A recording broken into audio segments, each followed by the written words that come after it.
todo projeto de TCC, ele tem que ser o projeto da sua vida. Mas esse projeto, ele acabou sendo o projeto da minha vida.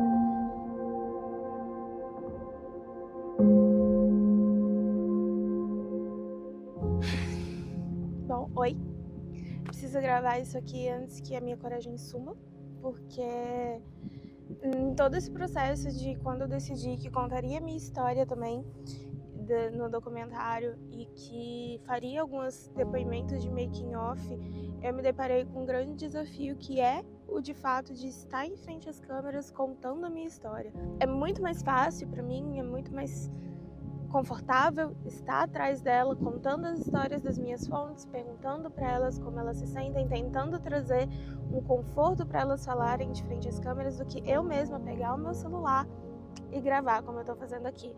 Porque para mim, eu tô muito acostumada a guardar os meus sentimentos para mim, guardar os meus pensamentos para mim e manter uma postura para fora meio blasé, tentar mostrar que as coisas não me afetam de fato como verdadeiramente afetam. Ela sempre foi uma menina inteligente, bonita, comunicativa, carinhosa e muito querida por todas as pessoas que estavam ao seu redor. Sempre teve facilidade para fazer amizades e conquistar todos. Eu sempre vi a Marina como uma pessoa realmente cheia de vida, como alguém que gosta de estar rodeada de outras pessoas, uma pessoa com muita facilidade de se enturmar. Eu conheci a Marina no meu primeiro ano de faculdade e no primeiro ano de UFMS dela. Nesse primeiro contato, assim, esses primeiros aí, vamos colocar 12 meses, eu não lembro da gente ser tão próxima, assim, a gente saía, a gente dividia alguns momentos de viver esse primeiro ano de UFMS juntas, mas não tinha uma aproximação grande no sentido de saber de rotina, de saber de um lado mais sentimental. Essa aproximação, ela foi começar a se dar mais durante a pandemia, que aí eu acho que começou a ter mais uma preocupação no espectro emocional, assim. Eu e a Marina, nós nos conhecemos há muito tempo atrás, nós éramos crianças, eu acho que a gente tinha uns 12 anos, foi na escola. As minhas memórias da nossa vida juntas, assim, nunca rondaram nenhum tipo de diagnóstico, nem nada. Eu sabia que tinha alguma coisa diferente na maneira de como ela lidava e reagia mesmo com situações e problemas da vida, e da maneira que a gente se relacionava mesmo como amigas e como eu via ela se relacionando com outras pessoas. Mas enfim, isso nunca foi um problema pra mim. A gente conviveu com ela desde sempre assim, então a Marina nunca teve pequenas dores, sempre eram grandes dores, nada era pouco com ela. Se ela estava estressada, ela estava muito estressada. Se ela estava brava, ela estava muito brava. E se ela estava feliz, ela também estava muito feliz. Foi somente convivendo mais com a Marina que eu entendi que existe dentro dela um lado muito delicado. Foi conturbado quando eu recebi, não foi fácil. Não posso dizer que foi fácil, porque eu não estava esperando esse diagnóstico de fato. Eu fui diagnosticada com borderline em 2025 e todo o processo de receber esse diagnóstico ele foi muito delicado para mim contar para as pessoas ao redor de mim. Eu tinha um pouco de receio de contar. Eu tinha uma sensação de que eu estava enganando todo mundo ao meu redor. Para mim, eu estava enganando a psiquiatra também. Demorei para contar para uma das minhas melhores amigas que estava comigo todos os dias. Demorei meses para contar para minha mãe. E assim, no momento que eu recebi ali também, eu demorei algumas semanas, eu acho que eu demorei pelo menos 2 semanas para falar com a minha irmã e ligar para ela, porque eu precisava de uma validação, eu precisava falar com alguém que falasse assim, faz sentido para você? Porque para mim não estava fazendo. Receber uma informação, uma notícia que a sua irmã tem borderline foi diferente, porque eu não conhecia, não sabia como é que era, como reagir. Só conhecia por fala, numa convivência. E conviver com ela no começo foi um pouco diferente, foi um pouco difícil. Eu acho que é um diagnóstico muito difícil, não porque as pessoas são difíceis ou nada do tipo, mas porque eu acho que é um diagnóstico difícil de você chegar lá, né? E às vezes as pessoas passam, né, vários anos da sua vida, principalmente da sua vida adulta, tentando entender quem elas são por causa desse diagnóstico mais complexo, né? Eu sinto que é um pouco muito de tudo, assim, sofre muito, ou aquele imenso nada, assim. Receber a notícia do borderline foi um sentimento de compreensão. Quando você não tem o conhecimento adequado sobre o transtorno borderline, o que acontece é que você cria um pré-conceito sobre aquilo, sobre o comportamento do outro. O que ele faz pode parecer preguiçoso, pode parecer um traço de personalidade de uma pessoa que não se compromete, mas na verdade não é isso. É uma pessoa que está tentando com todas as suas forças recalcular a rota diariamente, constantemente, e o que é fácil para mim não é fácil para ela. Muito complicado abrir os meus sentimentos para as outras pessoas. Eu acho que até para quem é amigo meu de perto, assim, deve sentir essa dificuldade, porque para mim é muito difícil pedir ajuda, comentar o que eu tô sentindo. Todo o planejamento que eu tive, ele se desfez de uma certa forma no meio disso tudo. E eu meio que surtei, porque eu passei 4 noites inteiras sem dormir, plantada na frente do computador, fazendo corte no Premiere e dormindo muito mal depois disso. Eu tive dor nas costas esses tempos, tive um estresse muito grande. Eu não tô conseguindo não surtar em meio a ver tanta coisa errada, mas é surtar e resolver. Então, tipo, não tem como eu falar que foi tudo muito bonito, porque eu maluquei no processo. Quando eu era criança, eu espelhava nela e eu queria ser igual a ela. E ela sempre me afastava e eu achava que era um problema comigo, de que minha irmã não gostava de mim, que minha irmã não queria estar presente pra mim. E agora eu entendo que era uma questão de que ela não queria passar as dores dela pra mim. Eu entendo que o diagnóstico foi importante para ela se entender como pessoa e achar seu lugar no mundo. Mas o diagnóstico pra gente foi só um nome para algo que a gente sempre lidou. Eu acho que, de certa forma, para a pessoa, isso acalma um pouco o coração e deixa as coisas menos complexas, né? Porque agora você realmente entende como você pode lidar e viver a sua vida melhor. Uma vez, há pouco tempo, acho que a gente estava conversando e eu comentei que eu sentia um pouco de falta da leveza que a vida tinha, né? Quando nós éramos mais novas. E que eu achava que as coisas eram muito mais fáceis pra gente, né? E aí a Marina disse que não, que pra ela era muito mais difícil, que no nosso tempo de escola foi uma das piores épocas e mais difíceis da vida dela.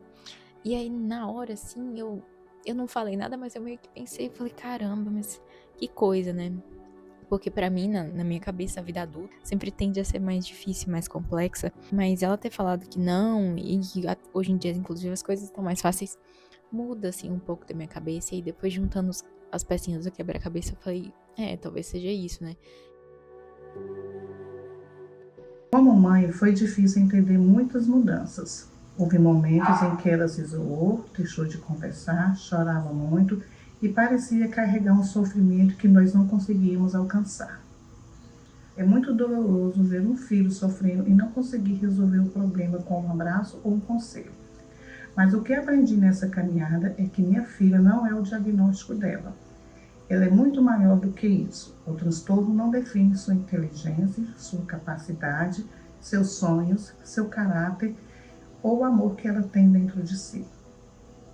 Eu acho que o diagnóstico não é algo que os amigos pegam no lugar da pessoa. Essa é uma jornada muito dela consigo mesma, mas ele ajuda de alguma forma a gente a entender melhor, assim, algumas situações. Ele nos dá um norte de como acolher, mas principalmente o diagnóstico, ele abre caminho para o tratamento.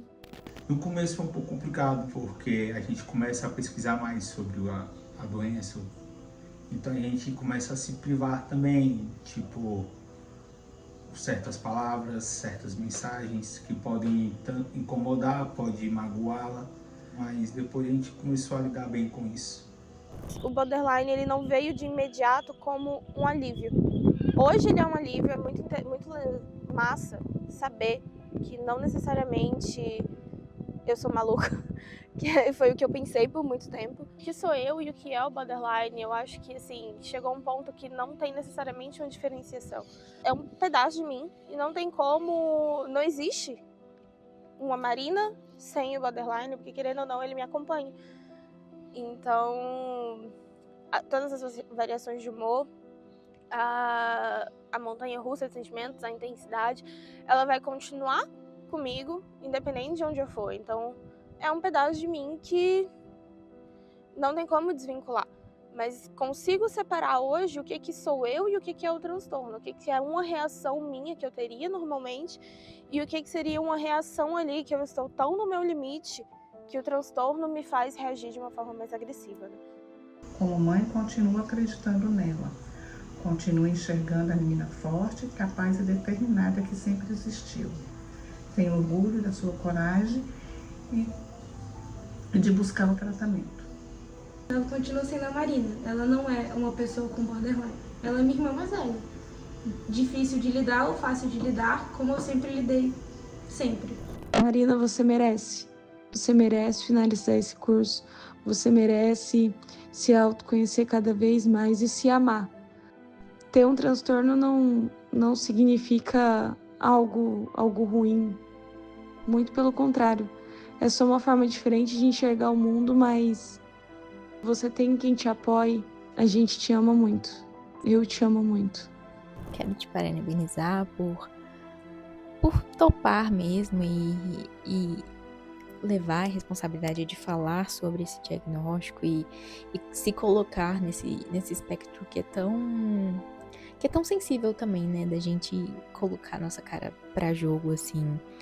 Eu espero que você seja muito orgulhosa desse trabalho que você tá fazendo, porque eu estou. E quero te mandar um beijo, 1000 abraços e tô com saudade. Volta pra Brasília logo pra gente se ver. Eu tenho muito orgulho da mulher que você é, da coragem que você teve de olhar pra si mesma, de olhar pra outras pessoas com transtornos de personalidade.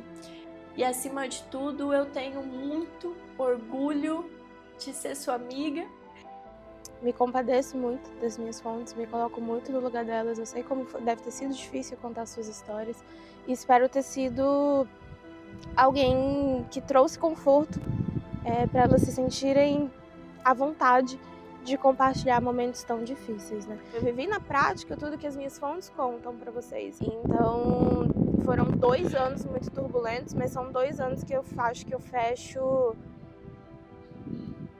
de uma boa forma. Não trago respostas com esse documentário, mas eu espero trazer essa elucidação e abrir esse diálogo de que, tipo, não é só o exagero, não é a violência, não é a agressividade.